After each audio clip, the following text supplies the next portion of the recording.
আমাদের আর্থিক বিষয়ে আসলে সমাজের যারা সচ্ছল মানুষ, আমাদের যারা সচ্ছল সদস্য এবং শুভাকাঙ্ক্ষীরা রয়েছে, তারা মূলত আমাদেরকে সহযোগিতা করে এবং আমরা একটা ক্রাউড ফান্ডিংয়ের দিকে যাচ্ছি, অনলাইন এবং অফলাইন কেন্দ্রিক। যেই ক্রাউড ফান্ডিংয়ের মাধ্যমে আমরা আমাদের কার্যালয় স্থাপন সহ আমরা ইলেকশন যে ফান্ড সেটা রেইজ করব।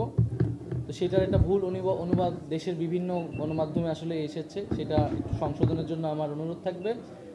দ্বিতীয়ত, বর্তমান পরিস্থিতি সম্পর্কে আমি বলেছি যে এবছর নির্বাচন করা সম্ভব না। আমি ঠিক এইভাবে কথাটা বলি নাই।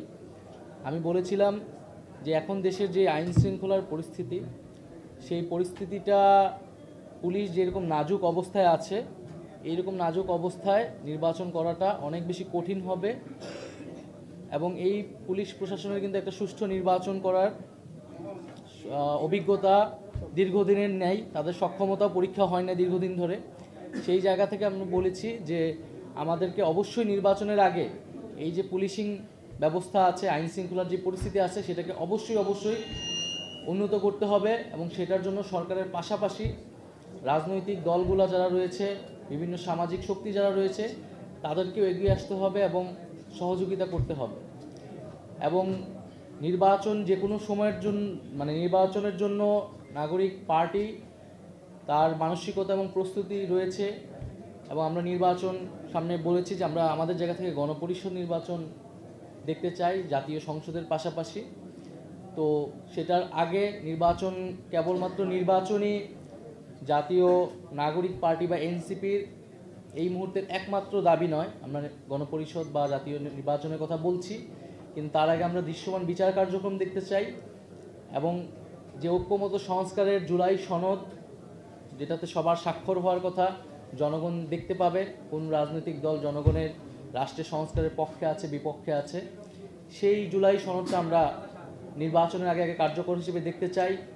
যে জুলাই ঘোষণাপত্রর কথা উঠেছিল ছাত্রদের পক্ষ থেকে, সেটি আমরা বাস্তবায়ন দেখতে চাই দ্রুত সময়ের মধ্যে। আরেকটি বিষয় আপনারা খেয়াল করে থাকবেন, খুব সাম্প্রতিক সময় ধরেই বৈষম্যবিরোধী ছাত্র আন্দোলন, নাগরিক কমিটি এবং বর্তমানে যে নাগরিক পার্টি হওয়ার পর থেকে যে আমাদের যারা নারী সদস্যবৃন্দ রয়েছে, খুবই স্পেসিফিকভাবে তাদেরকে চিহ্নিত করে সাইবার জগতে নানা ধরনের অপপ্রচার চলছে, বুলিং চলছে এবং এক ধরনের হেনস্থার মধ্য দিয়ে তাদেরকে যাচ্ছে। এবং আমরা দেখতে পাচ্ছি যে বিগত ফ্যাসিবাদী সরকার, তাদের কর্মী, তাদের সাথে যারা যুক্ত রয়েছেন নানাভাবে, সেই সকল মানুষরাই এই কার্যক্রমে অনেক বেশি যুক্ত হচ্ছেন। নারীদেরকে টার্গেট করা হচ্ছে পলিটিক্যাল স্ফিয়ারে, যাতে নারীরা রাজনৈতিক কাজে, দেশ গঠনের কাজে যুক্ত হতে না পারে, নিরুৎসাহিত করার জন্য, এবং তাদেরকে একটা মেন্টাল ট্রমার হতে দিয়ে তাদেরকে নিয়ে যাওয়ার চেষ্টা করা হচ্ছে। আমরা এর তীব্র নিন্দা এবং প্রতিবাদ জানাই এবং আমরা মনে করি যে এটার জন্য যথাযথ ব্যবস্থা আসলে সরকারের জায়গা থেকে নেওয়া উচিত।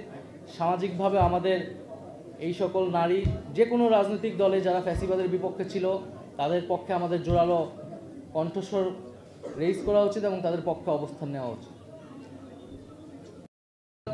আমাদের রাজনৈতিক দল তো মাত্রই আত্মপ্রকাশ করেছে।